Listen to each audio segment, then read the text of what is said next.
स्वामी जी, मुझे ऐसा लगता है कि प्रेम तो हर व्यक्ति का स्वभाव है, ये बहुत निजी और व्यक्तिगत है। तो प्रेम या प्रेमियों के संगठन की जरूरत क्या है, जैसे कि लव धर्मा? अच्छी बात है। बहुत से लोगों का ये क्वेश्चन आ रहा है कि प्रेम तो स्वभाव है, प्रेम तो हमारा केवल व्यक्तिगत अनुभव है, तो इसे क्यों हम लव धर्मा की जरूरत है। ठीक है, प्रेम आपका व्यक्तिगत अनुभव है। कितने अनुभव जानते हो आप प्रेम, कितने अनुभवों से गुजरे हो। प्रेम, जब मैं कहता हूं प्रेम, तो मैं प्रेम को बालक से लेकर और बुजुर्ग तक उसका पूरे रूप को देखना चाहता हूं। मैं ये चाहता हूं कि प्रेम तुम्हारे संबंधों से शुरुआत तो हो, लेकिन वो परमात्मा का अनुभव बने। लेकिन इसके लिए जरूरी है तुम्हें इसके सब रंगों को पहचानना। अभी तुम कितने प्रेम के रंग जानते हो? अभी तुम प्रेम के 2-3 रंग जानते हो। पहला रंग जानते हो, किसी से जब प्रेम हुआ तो उसमें तुम्हारे अंदर की एक्साइटमेंट को, जब मिल नहीं पाए तो उसकी बेचैनी को, जब बिछाड़ दिए गए, जब प्रेमी से दूर होना पड़ा तो उसके विषाद को। 2-3 ही अनुभव तो तुम जानते हो। बीच बीच में थोड़ा जेलसी जानते हो, थोड़ा सेक्स संबंध जानते हो, थोड़ा थोड़ा। और कहां?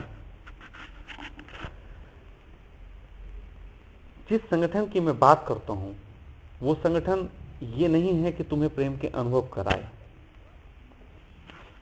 बल्कि एक ऐसी ग्राउंड तैयार करने का हमारा काम है संगठित होके, जिस ग्राउंड के तहत समाज में प्रेम को सम्मान मिले।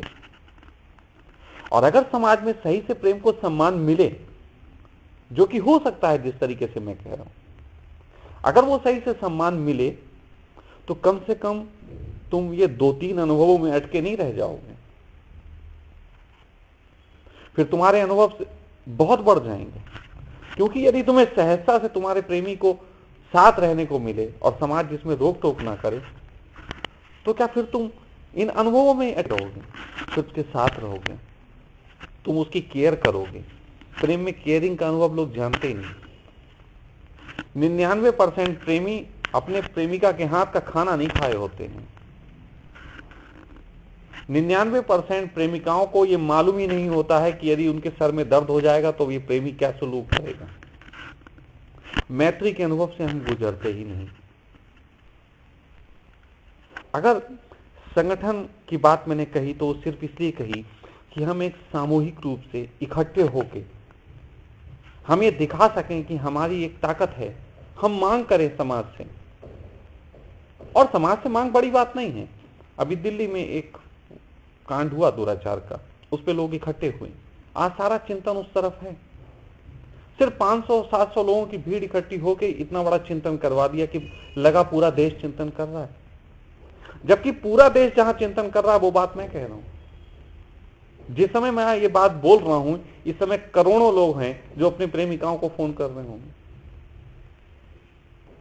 जिस वक्त मेरी बात सुनी जा रही होगी, तुम सुन रहे होगे, उस वक्त भी न जाने कितने लोग जो हैं इसी चिंतन में लगे हुए होंगे। लेकिन ये गुपचुप चिंतन चल रहा है। जब हम किसी चीज से दमित कर दिए जाते हैं तो हमारा चिंतन शुद्धतम स्वरूप को नहीं पा पाता। जैसे अभी तुम भोजन का आनंद लेने बैठो और तुम्हें हम दमित करें, दबाएं, मारें, तो भोजन का आनंद तुम कहां ले पाओगे। प्रेम में जिस अनुभव की तुम बात करते हो वो अनुभव तुम्हें हो ही नहीं पाते। एक छोटा सा मैं एग्जाम्पल दे रहा हूं। एक बार एक राजा ने दरबार में अपने एक प्रतियोगिता रखी। प्रतियोगिता इस बात की थी कि बकरी को जो घास खाना छुड़वा दे, हरी घास खाना छुड़वा दे, वो व्यक्ति इनाम का हकदार। 20 दिन का समय दिया जाएगा, बकरी घास खाना छोड़ दे, ऐसा कोई उपाय खोजना है। बहुत लोग इस प्रतियोगिता में शामिल हुए। एक बूढ़ा आदमी भी इसमें शामिल हुआ, फकीर था। उसने गजब का काम किया। वो बकरी को अपने साथ ले गया। और उसने बकरी के सामने घास डाली, हरी हरी घास। जैसे ही बकरी ने उस पर मुंह बढ़ाया, उसने उसके एक लकड़ी मारी मुंह पे।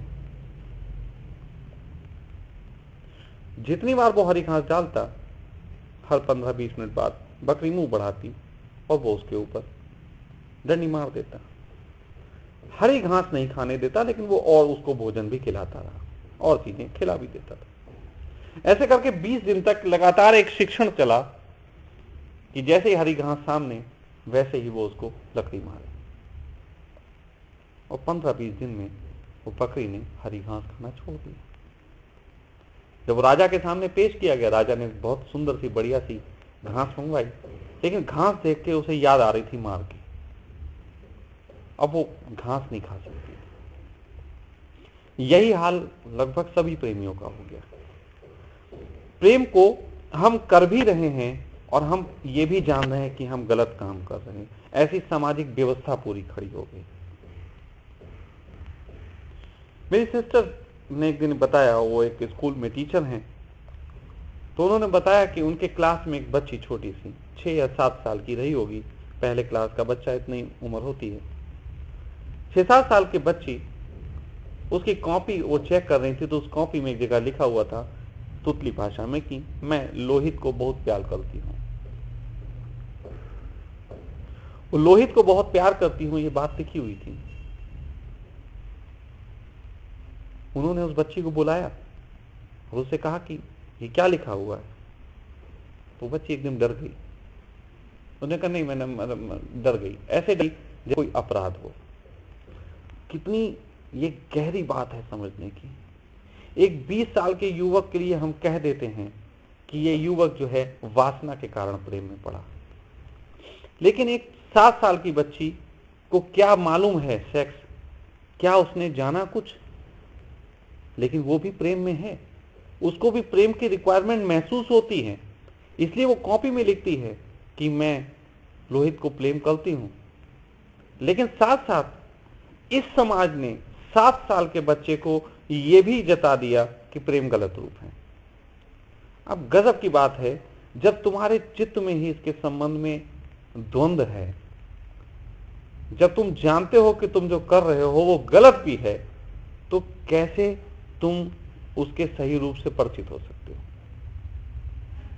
ये यही है कि हम जो काम करें उसके ही अगेंस्ट एक दूसरी काम भी करें, तो कभी हम पहुंच नहीं सकते, कभी उसकी निष्पत्ति तक हम नहीं पहुंच सकते। तो समाज ने जो सबसे ज्यादा गड़बड़ काम किया है वो ये किया है कि प्रेम को अपमान का दर्जा दिला दिया। प्रेम को जरूरत का दर्जा भी देता है समाज, और प्रेम को अपमान का दर्जा भी देता है। यही कारण है कि पूरा समाज जो है विकृति की ओर बढ़ा चला जा रहा। और ये क्या समाज का मतलब कोई अकेला व्यक्ति करता है? जब किसी प्रेमी की हत्या होती है तो हत्या के लिए तो संगठन होता है। तो प्रेमियों को बचाने का संगठन हो जाएगा तो कोई बहुत बड़ा अपराध कर देंगे हम। यदि विचारधारा इतनी बड़ी गड़बड़ है तो उसको ठीक करने का काम भी बड़ी संख्या में मिलकर लोग कर सकते हैं। अकेले क्या हो पाएगा? अकेले मैं करता रहूं प्रेम की बात, नष्ट हो जाऊंगा। और ऐसा नहीं है कि मुझे नष्ट होने में कोई दिक्कत है, लेकिन यदि अपने जीवन में मैं कुछ ऐसा कर सकता हूं, ऐसी समझ रखता हूं कि मुझे लगता है कि इसे करने से कुछ अच्छे प्रयास आएंगे, तो चुप रहना तो हमारा काम नहीं होना चाहिए। मैं 13 साल से लगातार इस पे संघर्ष किया और बहुत काम किया, काफी मैसेज गए, और इतने दिनों बाद फिर मैंने यही समझा कि हम इस संगठन के रूप में काम कर सकते हैं। और मैं ये भी जानता हूं कि प्रेमी अभी इतनी समझ नहीं रखेंगे कि इस संगठन में खुल के सामने आए, लाखों की संख्या मेरे साथ आके खड़ी हो जाए, ऐसा नहीं हो सकता। कमाल की बात है कि सरकार कहती है कि इस दिशा में काम होना चाहिए, विचारधारा अच्छी होनी चाहिए, लेकिन मैंने देखा स्कूलों में जाके हम बात करते हैं कि हम इस विषय पे लेक्चर देना चाहते हैं, तो स्कूल लेक्चर देने को राजी नहीं होते। प्रेम को इतना अपमान बनाया गया है, इस विषय पे मत कहिए, माता पिता के प्रेम पे बोल दीजिए, भाई बहन के प्रेम पे बोल दीजिए। क्यों भाई, स्त्री पुरुष का प्रेम कोई गलत है? अगर इतना ही गलत है तो विवाह बंद करो।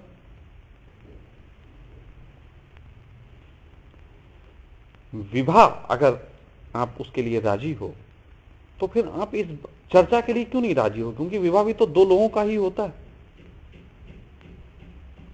इसलिए जरूरत है संगठन की। और मैं जानता था, मैं अभी अगर आपसे कहूं कि मैं आपको जो है यहाँ पे बहुत सारी मदद उपलब्ध करा दूंगा तो वो नहीं हो सकता। इसीलिए मैंने कहा कि आओ अपनी संख्या बढ़ाएं, संगठन का ग्रुप हो। हमारा टारगेट है जिस दिन हम 1 लाख लोग संगठित हो जाएंगे, हम वो भी संगठित कहीं फील्ड में नहीं हो रहे, कोई हॉल में नहीं हो रहे, हम संगठित होंगे एक लव धर्मा, इसको मैं साइट के रूप दिया है, वहां पे हम अपने अनुभव शेयर कर सकते हैं एक दूसरे से। वहां पे हम प्लान कर सकते हैं कि किस ढंग से किस दिन किस तरीके की विचारधारा को हम सम्मान दें। अगर सोचो कि 1 लाख लोग एक ही दिन में ये आवाज उठाएं, इंटरनेट पे बैठे हुए आवाज उठाएं, 1 लाख लोग किसी एक पोस्ट को लाइक करें कि अब हम प्रेम का अपमान नहीं करेंगे, एक पोस्ट छोटी सी कोई डाले और 1 लाख लाइकिंग उसको मिले, तो ऐसा नहीं है कि चिंतन खड़ा नहीं होगा। मैं हमेशा से ये महसूस किया मैंने कि जब भी मीडिया में मैं अपनी बात रखने जाता हूं, मीडिया के सामने बात रखते हैं तो उसको गलत ढंग से पेश किया जाता है, उसको सिर्फ एक चटपटी न्यूज बना के पेश किया जाता है जिसमें उनका काम चलता हो। असली मुद्दे को वो लेना नहीं चाहते। इसलिए साइट की जरूरत पड़ेगी जहां मैं अपनी पूरी बात कह सकूं। लेकिन साइट की दिक्कत यह है कि वो जब तक ज्यादा लोगों तक विचार नहीं पहुंचे, उसका काम क्या है? तो मीडिया के ऊपर भी एक मीडिया आया है आज की तारीख में, जिसको हम कहते हैं सोशल नेटवर्किंग। ये मीडिया है, ये एक ऐसा प्लेटफॉर्म है जहां हम स्वतंत्र होकर बात कर सकते हैं। मैं इसका उपयोग कर रहा हूं, इसीलिए मैं जानता हूं ये एक नए प्रकार की ताकत है, जिसको उपयोग सही से किया जाए तो बहुत कुछ किया जा सकता है। अच्छी बात है कि तुम्हें अपने अनुभव अच्छे लगते हैं। प्रेम में निजता जरूरी है, लेकिन जब तुम एक कमरे में बैठे अपने प्रेमी के साथ मुलाकात कर रहे हो और तुम्हें प्रतिपल ये डर लग रहा है कि कोई देख ना ले, कोई आ ना जाए, तो क्या तुम वहां निजी पल को बिता रहे हो? वो पल निजी रह गए? समाज का इंटरफेरेंस तो हो गया ना वहां पे। समाज का अर्थ नहीं है कि जो दिखाई पड़ता है। समाज, सच कहें तो समाज से तुम्हारी मुलाकात कभी हुई ही नहीं होगी। व्यक्ति मिलता है यहां, लेकिन एक जैसे भूत होता ना, दिखता कहीं नहीं है और है चारों तरफ, ऐसी ही समाज की हालत हो गई। है कहीं नहीं, है चारों तरफ। वो हमारे दिमाग में घुस के बैठ गया है, उसके नियम कानून हमारे दिमाग में घुस गए हैं। इसीलिए मैंने एक संगठन की बात कही, लव धर्मा संगठन की बात कही, धर्मा कही, धर्म के तहत कही। मैं भी चाहता हूं तुम्हारी ऊर्जा जो है पूरी निखरे, तुम सब आयामों को जानो, समझो। कबीर ने कहा था कि पोथी पर जग मया हुआ न पंडित कोई, 2.5 आखर प्रेम के पढ़े सो पंडित होई। 2.5 आखर क्या है? 2.5 आखर हैं, एक मैं, एक तू और एक मेरे तेरे बीच जो सदा अधूरा रहता है। जो सदा अधूरा रहता है उसको जानना ही पंडित होने का उपाय है, धार्मिक होने का उपाय है। कुछ ऐसा है, समथिंग मोर। लेकिन समथिंग मोर को समझने के लिए तुम्हें जो है उसे तो पहले समझना पड़ेगा। अभी तो तुम उसी को नहीं समझ पा रहे। अभी तो तुम्हें इतना ही एक प्लेटफॉर्म उपलब्ध नहीं है जहां तुम एक दूसरे को समझ पा रहे हो। और कोई लोग ये कहें, मेरी इस बात को सुन के कुछ लोग ये कह सकते हैं कि जो पति पत्नी साथ रहते हैं वो फिर क्यों नहीं समझ जाते? तो पहली बात तो ये है, एक नियम से दूसरे नियम में धक्का। पहले पतन का नियम होता है, फिर पति का नियम होता है। तो पतन के नियम से पति के नियम में धक्का दिया जाता है और फिर वो नियम तुम पे लागू होते हैं, तुम उन नियमों में जीते रहते हो। लेकिन जब तुम किसी को प्रेम करते हो तो अभी नियम नहीं पैदा हुए। प्रेम का कोई नियम नहीं है। लोग बात करते हैं कि सबसे बड़ा प्रेम वो जो अनकंडीशनल हो। मैं कहता हूं अनकंडीशनल सबसे बड़ी कंडीशन हो गई। मैं नहीं चाहता कि इस चीज को ऐसे समझा जाना चाहिए कि जहां पे तुम्हें स्वतंत्रता के साथ जुड़ने का मौका दिया गया, उस जुड़ने में तुम्हारी ऊर्जा को कुछ नियमों से गुजरना पड़ता है, लेकिन वो नियम तुम्हारे आपसी संबंधों से पैदा होते हैं, वो बाहर से लादे नहीं गए हैं, वो तुम्हारी आपसी समझ से पैदा होते हैं। जैसे तुम जब पैदा होते हो तो तुम्हें कोई कपड़ा नाप का नहीं दिया जाता, लेकिन फिर जैसे जैसे बड़े होते हो तुम्हारी एक नाप निर्मित होती है, वो नाप एक नियम है और उस नाप के कपड़े तुम पे आएंगे, ये नियम है और ये सहज है, स्वाभाविक है। तो उस तरीके से जब तुम्हें स्वतंत्रता के साथ साथ रहने दिया जाए और तुम्हारी स्वतंत्रता के आपसी संबंधों में नियम जो पैदा हों, उन नियमों को समझ के, उनको जी के, और फिर कोई आदमी वहां पहुंच सकता है कि जो 2.5 अक्षरों को पहचाने। लेकिन बाहर के नियम थोप के और बाहर से नियम दे के और दो लोगों को जबरदस्ती जोड़ के आनंद को उपलब्ध नहीं कराया जा सकता। मैं जबरदस्ती जोड़ने की बात नहीं कर रहा हूं, बल्कि समाज के जिन नियमों ने हमको गलत दिशा प्रदान कर दी है, उन नियमों के अगेंस्ट एक नई मांग उठाने की बात है। मुझे कोई लेना देना नहीं है, अपना मुझे लेना देना यह है कि तुम स्वतंत्र हो। और मैं आज इस योग्य हो चुका, मैं ऐसे अनुभवों से गुजर चुका कि मैं जानता हूं कि ये कैसे ग्रो कर सकता है, तो हम बात कर सकते हैं। कई लोग ये भी कहते हैं कि आप प्रेमियों के संगठन की बात कर रहे हो, कौन प्रेमी? कोई लोग हमसे पूछते हैं कि आप शादीशुदा लोगों की सपोर्ट करोगे, और जो शादीशुदा है आप उन्हें प्रेमी कैसे कह सकते हो? मैं क्यों अपराध किया? मैं प्रेम को सिर्फ प्रेम के रूप में देखना चाहता हूं।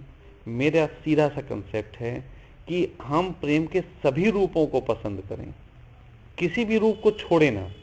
यदि तुम्हारा प्रेम अच्छा है तो कृपा करके अच्छे को जिए, लेकिन दूसरे के प्रेम को भी गलत ना कहें। आपका प्रेम आपकी नजर में अच्छा है, उसका उसकी नजर में अच्छा है। और व्यभिचार का अर्थ क्या होता है? व्यभिचार का अर्थ होता है कि वो आदमी गलत काम कर रहा है। अब सोचो, एक प्रेमी शादीशुदा है, एक प्रेमी कुंवारा है, और कुंवारे वाला उनको गाली दे रहा है, वो इनको बुरा कह रहे हैं, और ऐसे में बदनाम क्या हो रहा है? प्रेम। एटलीस्ट कॉमन फैक्टर तुम सबके अंदर एक है, प्रेम, और प्रेम बदनाम हो रहा है। तो मेरा संगठन के माध्यम से सिर्फ इतना सा काम है कि लोग जो हैं इसमें जुड़ें, और लव धर्मा में जाके सिर्फ इतना काम करना है, ज्यादा काम भी नहीं करना है, सिर्फ वहां पे रजिस्ट्रेशन करना है। अगर आप फेसबुक यूज करते हैं तो आप सिंगल बटन क्लिक करिए और आप रजिस्टर्ड हो जाते हैं। आपका वही पासवर्ड, वही आईडी वहां भी काम करेगी। निश्चित ही कुछ दिनों बाद हम इसकी गहरे आयाम की चर्चा करेंगे, जो सिर्फ मेंबर्स को ही पता लगेगी, मेंबर्स ही देख सकते हैं। तो ऐसी कंडीशन में जरूरी ये हो गया है कि आप लोग जो हैं उससे जुड़ें। जितनी बड़ी संख्या में आप उसमें जुड़ते हैं, उतनी बड़ी संख्या में अपने इस विचार को फैला सकते हैं। कम से कम अपना एक समाज तो निर्मित कर सकते हैं जहां पे इस संबंध में राय दी जा रही है। आज तक प्रेमियों के किसी स्कूल की बात नहीं हुई। सेक्स शिक्षा शुरू हो गई, प्रेम शिक्षा का कहीं कोई व्याख्यान ही नहीं। और हम प्रेमियों को गलत बताने में ऐसे लगे हुए हैं जैसे धर्म ने सारे काम कर रखे हों। लाखों धार्मिक लोग, हजारों संस्थाएं, 350 से ज्यादा धर्म लगे पड़े हैं लोगों को सुधारने में, और आज तक दुनिया कैसी हालत है सब देख लो। तो अगर ऐसे प्रेमी जिनके लिए आज तक एक किताब भी नहीं लिखी गई कि प्रेम में किन किन बातों का ध्यान रखा जाना चाहिए, यदि भूल चूक कर बैठते हैं तो माफी योग्य हैं। तो मैं तो तुम्हारे साथ हूं, तुम किसी ढंग से करते हो, लेकिन तुम्हें भी मेरे संग आना पड़ेगा, वरना आज नहीं कल ये भीड़ मिलकर तुम्हारी हत्या कर देगी। जब हत्या कर रहे होगे तो तुम कहोगे बचाओ, तो बचाने कौन आएगा? निजता को जियो ना। तुमने निजता के अनुभव की बात की, तो जिस समय हत्या हो रही हो वो भी निजी हत्या होती है। इतनी निजता की बात होती है, तो फिर क्यों अभी सब इसमें इकट्ठे हो गए? जो भी दुष्कर्म कांड हुआ था वो तो उसका निजी अनुभव था, उसको होने देते। लेकिन ऐसे निजी अनुभव से तुम गुजरना नहीं चाहते, इसीलिए तुम मांग उठाते हो कि नियम होने चाहिए। तो भविष्य में तुम्हें भी एक दिन ऐसे ना गुजरना पड़े कि किसी पार्क में बैठे हो तुम और तुम्हें कोई लोग आके समाज के और तुम्हारे बाल मूंड दें, तुम्हारा चेहरा काला करें। ये निजी अनुभव से गुजरना चाहोगे? इस निजी अनुभव से गुजरना चाहोगे कि तुम किसी बियर बार में बैठे या कहीं भी रेस्टोरेंट में बैठे अपनी प्रेमिका के साथ बात कर रहे हो, कुछ भी अपने, तुम्हारे अनुभव तुम्हारे हैं, और तुम्हें वहां लोग आके लठियों से दौड़ाएं? ये निजी अनुभव चाहोगे? ये निजी अनुभव चाहोगे कि तुम्हें भी जो है पेड़ से इसलिए लटका दिया जाए कि तुमने जो है प्रेम विवाह किया था? ये निजी अनुभव चाहोगे? और अगर ये निजी अनुभव चाहो तो निश्चित ही तुम्हें इससे जुड़ने की कोई जरूरत नहीं है। लेकिन अगर तुम ऐसे निजी अनुभवों से गुजरना नहीं चाहते तो मैं कहता हूं आज ही जुड़ो। और तुमसे क्या मांग रहा हूं? ना मैं तुमसे धन मांग रहा, ना मैं तुमसे कुछ कह रहा हूं वहां पे, ना कोई शुल्क है। सिर्फ अपनी मुहर लगा के, अपनी संख्या दर्शा के हम बहुत बड़ी बदलाहट ला सकते हैं। मैं अभी जाके चौराहे पे खड़ा हो जाऊं तो मैं जानता हूं तुम मेरे साथ खुल के नहीं आओगे, लेकिन फेसबुक पे तुम्हें कौन देख रहा? तुम्हारा रजिस्ट्रेशन तुमने उसमें करा लिया, ये किसने देखा? लेकिन हाँ, जिस दिन 1 लाख लोग होंगे हमारे पास, हम उस दिन आवाज उठा सकते हैं, हम कह सकते हैं 1 लाख लोगों ने इस विचार को समर्थन दिया है। तो प्लीज निजता की बातें बंद करो। निजी अपने अनुभव लो, मैं इनकार नहीं करता। अरे तुम भोजन का भी तो निजी अनुभव लेते हो, लेकिन पकाते तो मिलके हो, तो ये क्यों नहीं कर सकते? और प्रेमियों का अनुभव निजी होता है, ये धर्म ग्रंथों में बातें लिखे, इसीलिए प्रेमियों को आज तक कमजोर किया गया। ये पहली बार है कि संगठन की बात हुई है।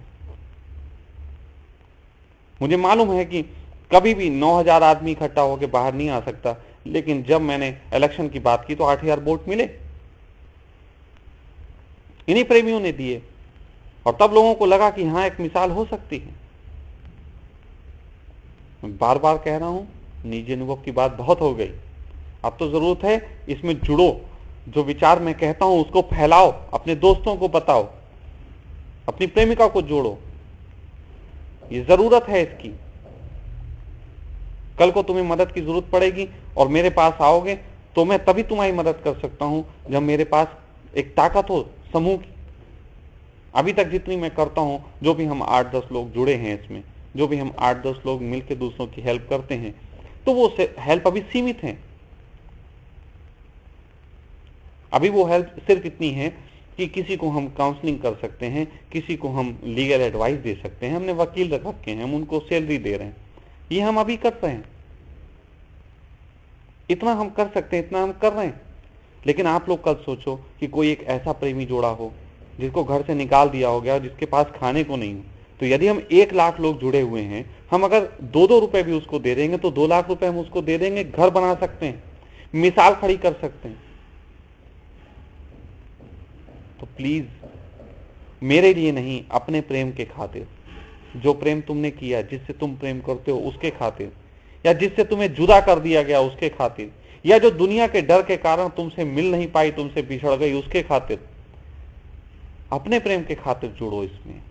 और जुड़ो ही नहीं, जोड़ो लोगों को, बताओ कि ये विचार है जो अभी अभी जन्मा है।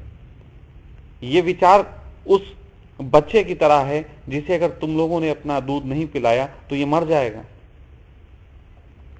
ये विचार आया है, मैं जितना प्रयास कर सकता हूं, एक फकीर जितनी कोशिश कर सकता है उतनी कर रहा है, लेकिन मेरी अकेली कोशिश से बहुत दिनों तक काम चलने वाला नहीं है।